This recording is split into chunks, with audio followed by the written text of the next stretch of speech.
Hello there. Hello there. Hello there. Hello. Alright, let me just use my native tongue. Hey y'all.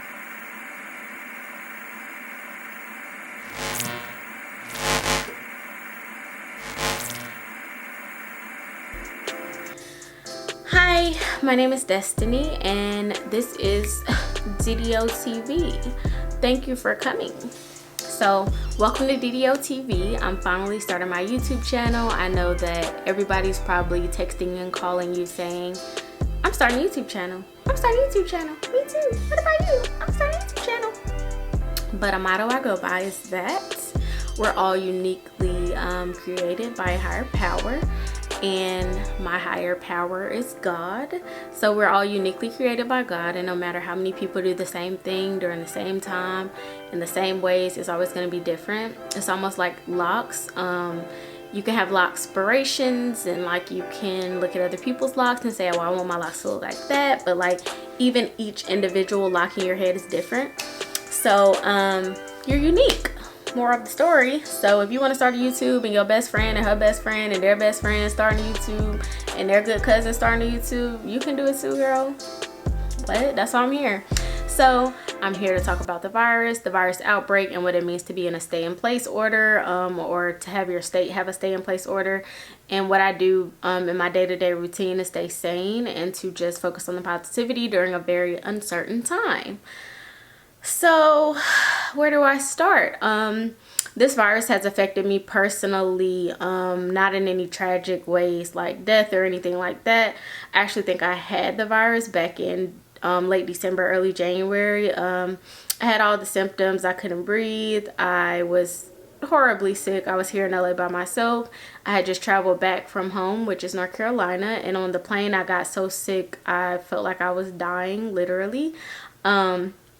So I was here for a week or so, probably just a week, and I called my mom and I was like, can you help me find a doctor here in LA, because I still didn't have one yet, and I need to go to the doctor because I literally, this is the sickest I've ever been in my life. I went to the doctor. They told me it sounded like pneumonia. They treated me like it was pneumonia, and after 2 weeks I feel like it went away, but I still had like lingering symptoms for a while, and then it all finally went away. But it's the worst I ever felt in my life, so it could have very well been this virus. But anyway, that's not the point. Thank God I made it.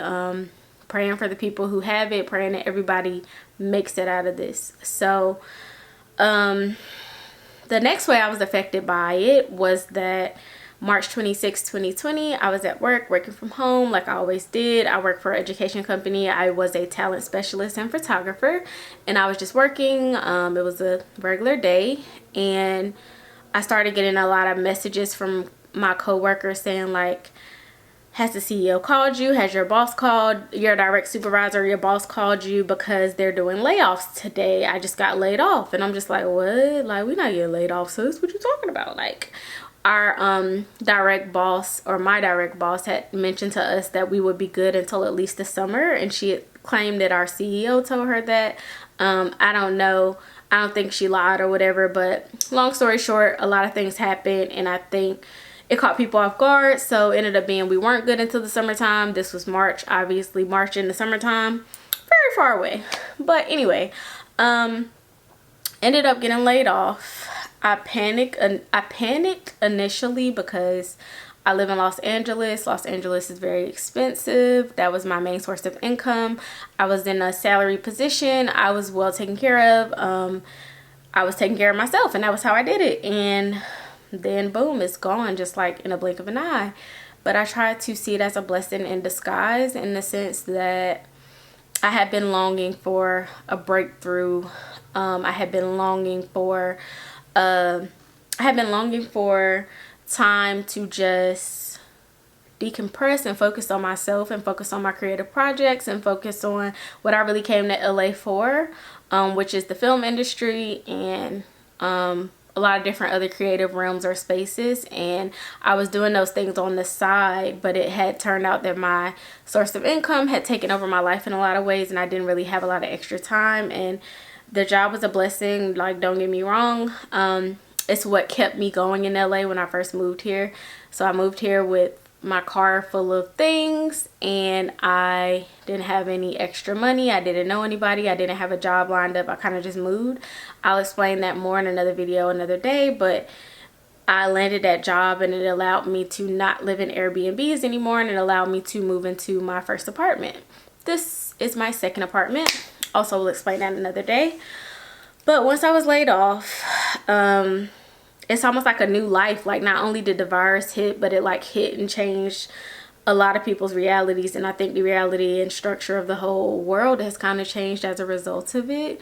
So I've been trying to like focus and stay sane and like look at the positivity in things, and trying to like figure out what I can do to better myself during this time, but also understanding that it's okay to rest and it's okay to not do things. So some things that I have been doing, number one on my list is working out and having a healthy lifestyle. I'm currently the heaviest I've ever been in my life, and that's really scary for me because I battle with weight gain and loss my entire life, it feels like, and I'm just kind of ready, not for like a diet or like a quick fix. Like, I really want to be healthy, like through and through, and for like working out to become a part of my lifestyle, and eating healthy to become what I do, and not just like a one-time thing or a thing to lose weight and then go back to unhealthy ways thinking you're gonna keep the same results. That's not how it works. I've lost over 50 pounds. I think it was like 72 back in the past, and I maintained my weight all the way up until grad school, and when I moved to LA. And I think then at first initially I was depressed, and then all of 2019 I battled with depression and being down and like being alone here and just trying to adjust. And then initially it was finding a job after grad school and like trying to figure out, you know, get my footing here and just figure out what I was supposed to be doing, because I knew what I wanted to do. But like, you don't like blink in your Spike Lee, you don't like blink in your Oprah, you don't blink in your Ava DuVernay.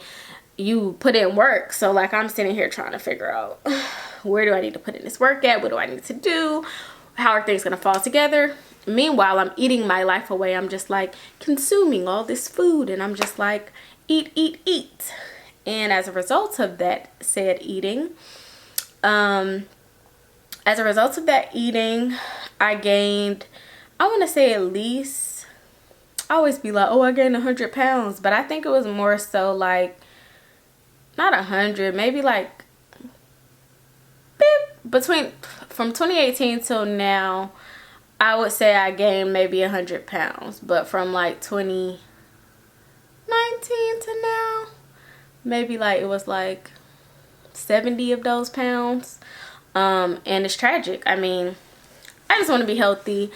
I don't want to feel gross. I don't want to look in the mirror and be like, oh, I hate myself, or like, oh, I don't want to go anywhere because I don't like how my clothes fit or something like that. So I've been working out with my trainer. You can follow him on Instagram, cmartyfit. He's really dope. He's from the East Coast as well. So he's just really good, and he really pushes me, and I'm really happy to have that in my life because I need it. And it's the start of a lifetime journey. So yay for that. I've been trying to create more and just focus on what can I create and put out into the world that's going to make me happy, and not what can I create and it's going to give me a bunch of likes, a bunch of followers, a bunch of anything. It's just like, this made me happy when I did it, so let me do it. That's kind of how my YouTube channel is starting as well. Like, initially I had a YouTube way back in the day. I used to sing on my YouTube channel. I used to pretty much just sing, like do covers of different songs. Long lost videos. I deleted them. I think I refound them in undergrad and deleted them just in case. So I for a while wanted to start a YouTube where I was talking about my life experiences, my travels, and different things like that, and I wasn't starting it. But now I'm just like, okay, what can I put out into the world that's going to make me happy and that could possibly help other people? If that's one subscriber, one follower, one commenter, I reached somebody, and I also felt good because I got it out of me and on, you know, out into the world. So another way that I do that is I write every morning, and I'm really intentional about it. When I wake up, I write. As soon as I wake up, I have very vivid dreams. I always remember my dreams, so I write those down. But not only that, I just write whatever I'm feeling, and it's kind of helping me form a relationship with myself in the sense that I could talk to myself about myself and how I'm feeling, and I can sit in those emotions, or if there are no real emotions, I can just get it out, and I understand where I'm at that day, that week, or that month. So that's been really good. I recommend people do that. It's just really, it really cleanses you and really like helps you identify what you need, where you are, what you don't need, what you're struggling with. All those things are important. Outside of that, I also attend therapy. The virus has kind of affected that a bit. I was going in person, and now I'm trying to coordinate online sessions because I don't want to stop. Now that the virus is happening, it's actually a good time to keep going. It can get really hard sometimes. I feel like when you're by yourself, I don't live by myself anymore. My younger sister lives with me. Her name is Natalie. You might see her on my channel from time to time, but she's in North Carolina right now at home with our family. So it can get hard being by yourself 24/7. But I do have a dog. His name is Quest. I love him to death. Or to life. I try not to say to death anymore, whatever. I love him to life. Currently though, he's in trouble. That's why he's not in the video, because he has been acting up today, so he's in timeout. Outside of that, I don't know, I read a lot. As you can see, I have all these books over here. This is only part of my books. The rest of my books are on the East Coast. Couldn't bring them on the plane or in the car. They would have took up all the space. So these are just the books I've collected since I moved to LA. So I've been reading. Currently I'm reading Hood Feminism by Mickey Kendall. That book is about the feminist movement and how Black women and our plight is often forgot in the mainstream feminist movement, and how if we're really going to talk about feminism, we really got to get to the core of it. Definitely recommend it. Only halfway through, but definitely recommend. So outside of reading, I have just been trying to focus on positivity, staying off social media more, and consuming less of the news. I feel like media, even though I'm in it and it's my career and I love it, can be sometimes very bad in a lot of ways. I don't know, it can just make you feel very down, anxious, worried, not positive, and it's kind of bad, I think, for our psyches to constantly consume all these different emotions and things from social media, from the news, and sometimes we just need a cleanse. So a little social media cleanse that I did right before this virus happened, and that I still recommend, is only get on social media on the weekends. So I would basically work all week, my 8 to 4 daytime job. I would do other things that came to me, but I would not get on social media. I would only get on social media on Friday, Saturday, Sundays. Sunday came right before I went to bed, logged out of every social media app, deleted some of them, so I didn't even get on at all. With that, it was really a cleanse, and it decluttered my mind a lot. So I definitely recommend that. Other than that, I mean, I don't want to make this video too long. Like, use this time in a positive way if you can. If you're not working, then figure out what you want to do that you couldn't do when you were working. If you're working, then, you know, do your best, but also realize self-care is important, and you can't like run yourself to death or like burn yourself out or end up, you know, having a weak immune system because you're not resting and then getting sick. We just want to avoid all those things. So do what you can to make the best of this time and live your life. That's pretty much it for this video. I have so much more to come. I'm so happy that I'm finally recording this. Shout out to my best friend Brandy for like being like, girl, people will watch your channel, go create it. Even if she's the only one watching, shout out to her. And yeah, like, comment, subscribe. Quest is in the back of my video, so he'll be in the next one, so you can put a face to the cough or a name. And anyway, my social media handles will be at the end of this video. Make sure you go follow me, and I look forward to talking to you guys another day. Okay, thanks, bye.